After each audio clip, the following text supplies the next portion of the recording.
nhớ chúng trường này cái này chăm không chỉ là nó bé đặc cái chúng sinh đầu, có tao đấy cho em đua là tụi nó chỉ cả sinh đầu nữa, cho nên nó đặc cái cho đua sẽ buồn đầu nữa, toàn chép này chứ là,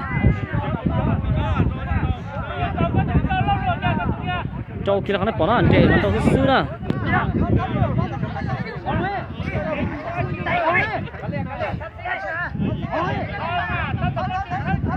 đâu có xứ nữa. Rồi phải bỏ nó, ô chết tiệt rồi.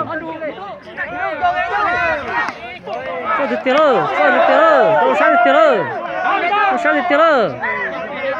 Sao cú kia rồi. Con tàu, đúng là con tàu luôn. Hai kia. Xíu nó bỏ rồi. Ôi.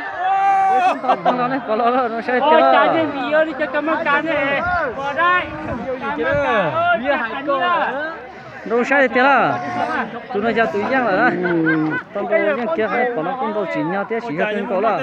Cảm ơn cả chỉ cho áp bà đấy à. Nó tụi cảm ơn cả co. Đi film mất chở nó là. Tụi tôi giang này. Lúc nào mà cho nên cảm ơn cái gì tụi tôi xíu kia đó. À, chính xác là mình chúc mừng chị sữa là chính xác.